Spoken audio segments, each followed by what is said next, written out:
Welcome to Crack Defense Exam. So guys, in this video we will discuss the FCAT 1 2018 GK previous year question paper part 1. Okay, as I know we have already completed previous year last 10 papers of FCAT English from 2016 to 2020.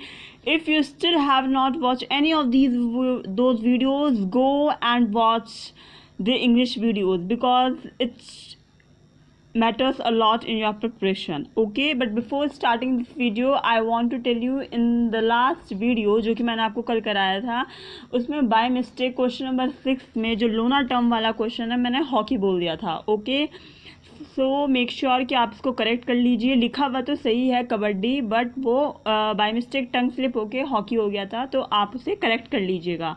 Okay, so start करते हैं आज की अपनी video FCAT 1 2018 का part 1.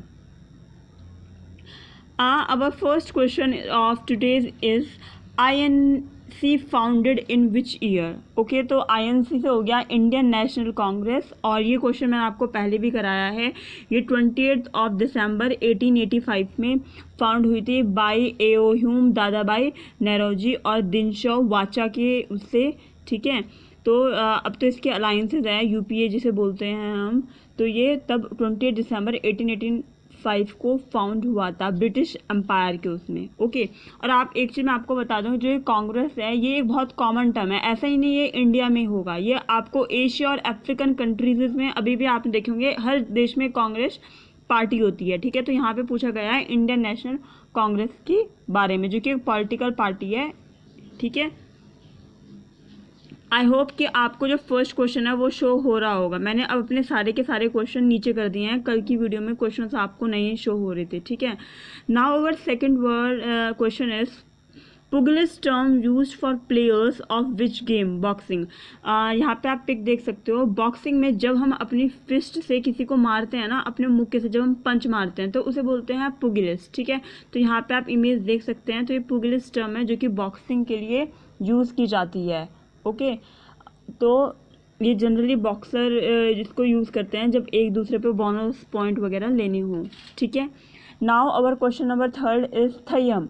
जो ये थयम है ये एक फोक डांस है. ठीक है, केरला और कर्नाटका में ये बहुत ज़्यादा पॉपुलर डांस है. ठीक है, इसको हम डांस मतलब एक वर्शिप की तरह यूज़ करते हैं. ठीक है, एक रिचुअल फॉर्म डांस है, लेकिन मोस्ट पॉपुलर ये आपको इसका जो ओरिजिन है ना वो केरला में हुआ था. ठीक है, लेकिन ये कर्नाटक के कुछ प्लेसेस में अभी भी इसको मनाया जाता है. ठीक है, और इसका बहुत 1000 साल पुराना ट्रेडिशन है. इसके वहाँ के कॉस्ट्यूम वगैरह है.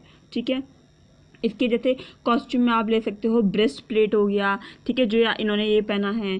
ठीक है, या फिर वॉर बॉनेट हो गया. इसकी जो मेन इम्पॉर्टेंट है वो ये जो इनका ऊपर का मुकुट आप देख रही हो ना, it matters a lot in this dance. जो इनका ड्रेसिंग स्टाइल है वो बहुत मैटर करता है. ओके, और इनके म्यूजिकल इंस्ट्रूमेंट होते हैं चेंडा और कुजैल. यहाँ पे इनके म्यूजिकल इंस्ट्रूमेंट यूज़ होते हैं थेयम डांस में. ओके, सो आई होप आपको इसमें पता चल गया होगा कि थेयम डांस कहाँ से किस स्टेट से आता है. अब fourth question is how many hurdles are there in 400 metre race? 400 metre race में ना 10 हर्डल्स होते हैं. जैसे आप ये देख लीजिए, देखो बहुत अच्छा डायग्राम बनाया है मैंने यहाँ पे. जो ये येलो कलर लाइन है ना, ये 400 मीटर को दिखा रहे हैं. तो 1 2 3 4 5 6 7 8 9 10.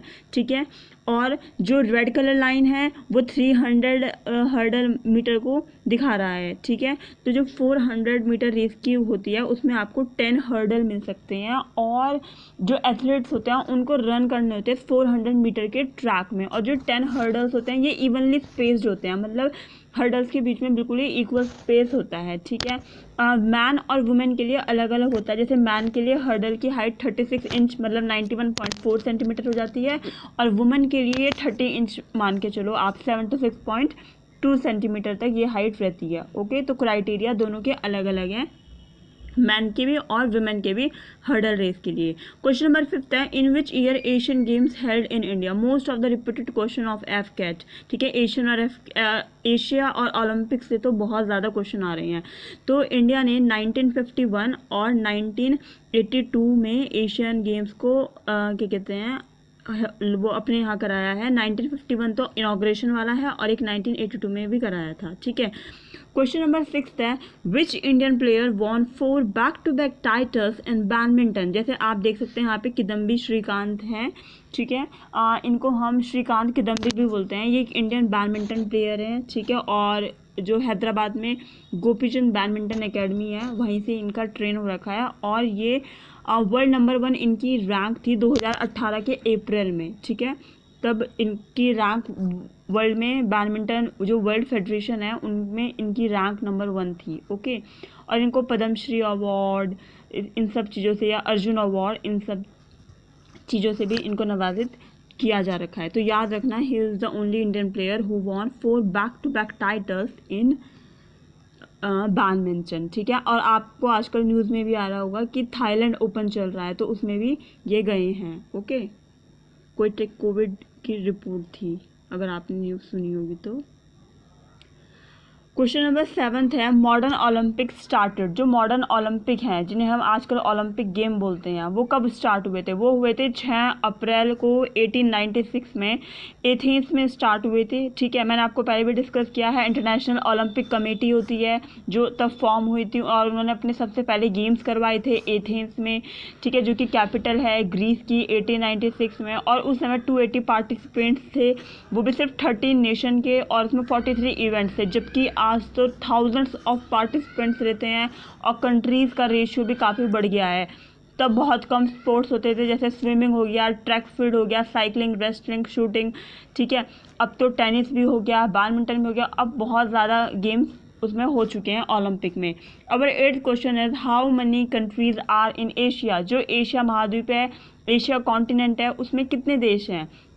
तो उसमें आपको 48 कंट्रीज़ मिलेंगे एशिया में, ठीक है। आपको पता ही होगा बहुत सबसे लार्जेस्ट कॉन्टिनेंट है और मोस्ट पॉपुलस कॉन्टिनेंट भी है। ईस्टर्न और नॉर्थन हेमिस्फीयर में आता है ये, ठीक है। इसका land mass continental land mass जिसे हम बोलते हैं वो यूरेशिया का है, यूरोप और एशिया का, ठीक है। क्योंकि यूरोप के साथ भी शेयर करता है और अफ्रीकन यूरेशिया के साथ भी थोड़ा बहुत, यूरोप एंड अफ्रीका वाला, ठीक है। तो ये था आपको एशिया के बारे में। Now our question number 9 is name of first artificial satellite of USA, ठीक है। ये है एक्सप्लोरर 1। आप देख सकते हैं यहाँ पे मैंने लिखा भी है, ये एक्सप्लोरर 1 के बारे में पूरा बताया गया है एक्सप्लोरर 1 के बारे में। और यहाँ पे ऐसे आया था फर्स्ट यूएस सैटेलाइट लॉन्च, ठीक है। यहाँ पे आप देख सकते हो ultrasonic microphone antenna wire trust. तो ये है एक्सप्लोरर 1, ये फर्स्ट सैटेलाइट है जो लॉन्च की थी यूएसए ने, ठीक है। And when it was sent into space 31 जनवरी 1958 में इसको स्पेस में भेजा गया था, ठीक है। ये इसकी लॉन्च डेट थी 31 जनवरी 1958। और इसको कौन से रॉकेट से लॉन्च किया गया था? जूनो 1 RS-29, ठीक है। तो ये है फर्स्ट सैटेलाइट जो यूएसए ने लॉन्च की थी, Explorer 1। Now come on to one next question. Wait, question number 10 Tropic of Cancer. Last की वीडियो में भी था Tropic of Cancer passes through which degree, तो था 23.5। और इसमें क्वेश्चन पूछा गया है Tropic of Cancer passes through India in how many states. तो 8 स्टेट्स होते हैं, इंक्लूडिंग गुजरात हो गया, राजस्थान है, मध्य प्रदेश है, Chhattisgarh, Jharkhand, West Bengal, Tripura and Mizoram, okay. So make sure to remember all these states. Now our question number 11 author of India Divided. India Divided के author कौन है? And he is the Rajendra Prasad. As you know Rajendra Prasad the first president of India, okay. And he hold office from 1950 to 1962, okay. And he belongs to Indian National Congress, okay. और आपको पता होगा इनको Bharat Ratna award भी मिला है 1962 में, ठीक है। और उसी के नेक्स्ट ईयर 1963 में 28 फरवरी को इनकी डेथ हो गई थी, okay. Now our next question is speed of wind measured by. जो हवा की गति होती है उसे हम कैसे मापते हैं?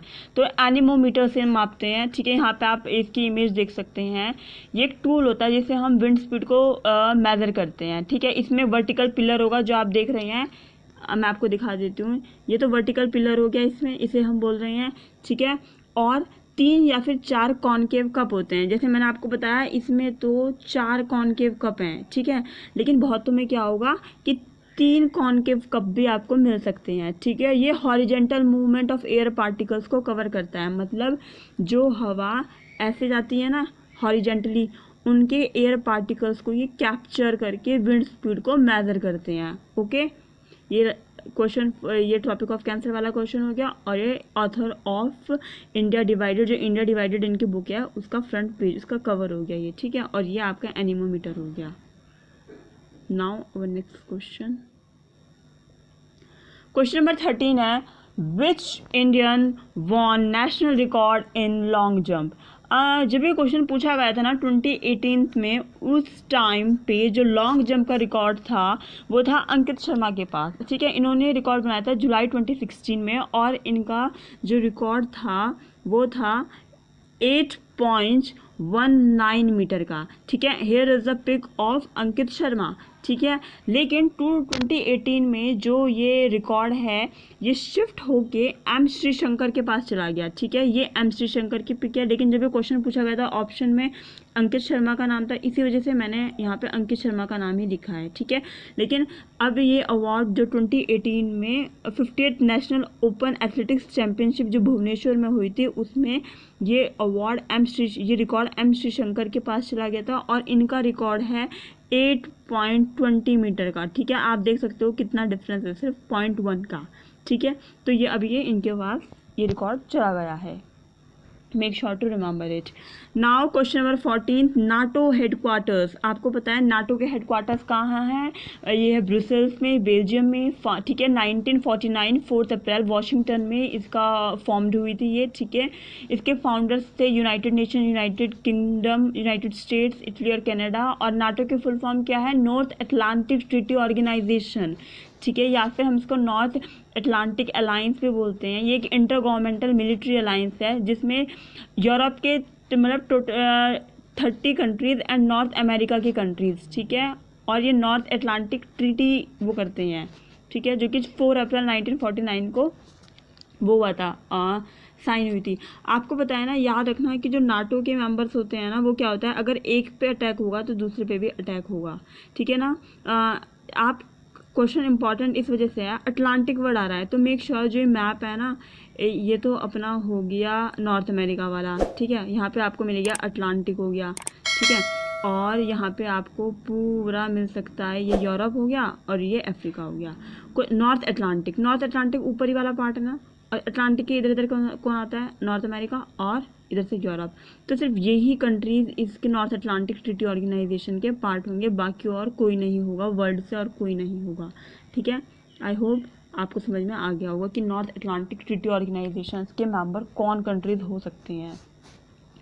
Question number 15 is Tashkent agreement sign by. Tashkent agreement था जिसको हम पीस एग्रीमेंट बोलते हैं। क्यों बोलते हैं हम इसको पीस एग्रीमेंट? क्योंकि जो इंडिया और पाकिस्तान के बीच में जो इंडो पाक वॉर हुई थी 1965 में, उसके बाद 10 जनवरी 1966 को सोवियत यूनियन की मध्यस्थता, मतलब सोवियत यूनियन ने मीडिएटर करा था, ठीक है। तब ये संधि हुई थी भारत और पाक के बीच में, ठीक है।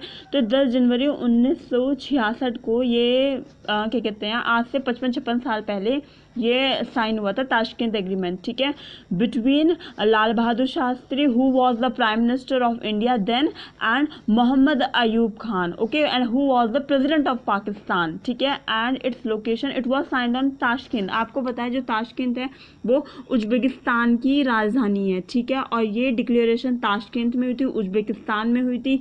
That's why we called this agreement as Tashkent agreement, okay. Here you can see the pic of our Lal Bahadur Shastri ji. Now come on to next slide.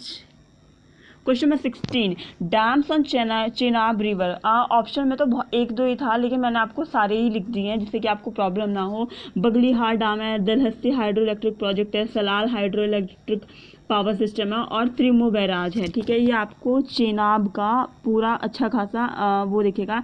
ये जो स्टार्ट होती है ये यहाँ से स्टार्ट हो रही है, ठीक है, और फिर ये इंडिया में जा रही है, ओके। ये इंडिया से होते होते सलाल वो करते हुए, और फिर ये आपको क्या कहते हैं पाकिस्तान में मूव कर जाएगी, ठीक है। तो ये आपको मैप है बिल्कुल चेनाब का, आप यहाँ पे देख सकते हैं कौन कौन से सिटीज़ इसमें हैं, ठीक है। Now our question number 17 is Panchatantra is written by Vishnu Sharma. तो here is the pic of Vishnu Sharma ji, और ये इनकी पंचतंत्रा है। पंचतंत्रा ना क्या थी, एक एंशिएंट भारत की पुरानी इंडियन कलेक्शन था, ठीक है, जिसमें एनिमल फेबल्स इंटर रिलेटेड कर रखे थे, उनके संस्कृत मतलब कुछ संस्कृत में कुछ वाक्य लिख दिए, ठीक है, फिर उनको अरेंज करके एक स्टोरी बना दी एनिमल से रिलेटेड। तो ये बुक थी विष्णु शर्मा जी की, जो कि बहुत पुरानी मतलब 200 BC और 300 CE के ऑर्डर उस ट्रेडिशन पे बेस हुई थी, ठीक है। तो ये बुक लिखी गई थी विष्णु शर्मा जी ने, ओके। विष्णु शर्मा जी के बारे में तो आपको पता ही होगा कि एक इंडियन स्कॉलर थे और ऑथर थे, ठीक है। और मतलब ये ऐसा माना जाता है, it is believed, who is believe कि मतलब कि इन्होंने पंचतंत्रा ही लिखी है। तो थोड़ा सा मतलब सस्पेंस टाइप होता है क्योंकि बहुत ओल्ड है, 1200 BCE और 300 CE, बहुत पुरानी, जैसे बोलते हैं ना, आपने हिंदी में ये पिक्स भी देखी होंगी, तो उस ज़माने की ये रिलेटेड है। एनिमल्स की स्टोरीज बहुत अच्छे फ्रेज में लिखा हुआ, ठीक है। Now our 18th question is Ryder Cup related to which sport. और आपको पता है राइडर कप गोल्फ से रिलेटेड है, ठीक है। और गोल्फ क्या है, गोल्फ एक क्लब और बॉल का एक स्पोर्ट होता है, इसमें एक स्पोर्ट है, ठीक है, जिसमें प्लेयर्स क्या करते हैं, अपनी बॉल को ना उस क्लब में डालना होता है इनटू अ सीरीज, एक होल्स होते हैं, ठीक है, आपने देखा होगा, few stroke as a possible. और ये गेम सबसे पहले स्कॉटलैंड में खेला गया था 15th सेंचुरी में, ठीक है। और इसमें ना मैं आपको एक चीज़ बता दूं, गोल्फ में 3 चीज़ इंपॉर्टेंट होती है। एक तो होता है बॉल, ठीक है, एक होता है क्लब, ठीक है, और एक होता है टी। ये 3 इक्विपमेंट कभी भी आपसे एग्जाम में पूछे जा सकते हैं, ठीक है, जो इम्पॉर्टेंट इक्विपमेंट है गोल्फ के, ठीक है। और आपको तो पता ही है इसकी हाईएस्ट गवर्निंग बॉडी ज़्यादातर यूनाइटेड स्टेट गोल्फ एसोसिएशन ही रहता है, या फिर इंटरनेशनल गोल्फ फेडरेशन, क्योंकि ये गेम्स वहीं से स्टार्ट हुए थे, ठीक है, यूनाइटेड किंगडम से, स्कॉटलैंड में 15th सेंचुरी में। और आपको एक इनका एक अवार्ड भी होता है ग्लोसरी ऑफ गोल्फ का, ठीक है। और एक फेमस प्लेयर जो आप गोल्फ से याद कर सकते हैं वो हैं टाइगर वुड्स, ओके। और राइडर कप के बारे में तो आपको पता ही होगा, एक मैच प्ले होता है 2021 में, ये USA में आपको मिल सकता है, 2021 में ये USA में होगा, ठीक है। Now our next question is wait Salal project on which river. देखो पहले क्वेश्चन में पूछा था कि चिनाब रिवर पे कौन से प्रोजेक्ट्स हैं, ठीक है, और इसमें पूछा कि सलाल प्रोजेक्ट किस रिवर पे है, तो ये चिनाब रिवर पे है, ठीक है। फर्स्ट ब्रिटिश फैक्ट्री स्टैब्लिश्ड इन मसूलीपट्टनम। आपको पता है जो मसूलीपट्टनम है, इसमें ना 1608 और 1610 के बीच में ब्रिटिशर्स आए और उन्होंने अपनी फैक्ट्री को स्टैब्लिश करा 1611 तक के बीच में, क्योंकि टाइम बहुत काफ़ी लग जाता है। और मछलीपट्टनम आपको मिलेगा कारामंडल कोस्ट पे, बे ऑफ बंगाल की, ठीक है। फिर उन्होंने थोड़ी सी देर बाद अपनी जो फैक्ट्री है वो और जगह भी शिफ्ट करी, ठीक है, मद्रास चेन्नई में उन्होंने शिफ्ट कर दी थी। और उन्होंने उनका एक फोर्ट है वो भी उन्होंने क्या कहते हैं अपनी फैक्ट्री के नज़दीक ही बना दिया था फोर्ट। आप ऐसे ये 1 मिनट रुकिए, ये मैं लिख दी, ऐसे उनका फोर्ट था, फोर्ट सेंट, जो उन्होंने साउथ इंडिया में बनाया था, ठीक है, ब्रिटिशर्स ने, okay. First FIFA world cup held in, जो फर्स्ट फीफा वर्ल्ड कप है वो कहाँ खेला गया था। पहले तो मैं आपको फीफा के बारे में बता देती हूँ। फीफा के फुल फॉर्म होती है federation of international football association, ठीक है। जिस तरीके से NBA की होती है नेशनल बास्केटबॉल एसोसिएशन, वैसे ही फीफा कराता है, ठीक है। इसके हेडक्वार्टर आपको मिल जाएंगे ज्यूरिच और स्विट्ज़रलैंड में, ज्यूरिच में, जो कि स्विट्ज़रलैंड का एक बहुत प्यारा सा शहर है। ये 25 मई 1904 को इसकी स्टैब्लिश हुआ था। कुछ भी पूछा जा सकता है, जैसे कब ये फाउंड हुआ था, ठीक है, इसके हेडक्वार्टर्स कहाँ हैं, ठीक है। जहाँ ये फाउंड हुआ था वो पेरिस था, ठीक है, फ्रांस में ये फाउंड हुआ था, लेकिन इसके हेडक्वार्टर स्विट्ज़रलैंड में हैं, ठीक है।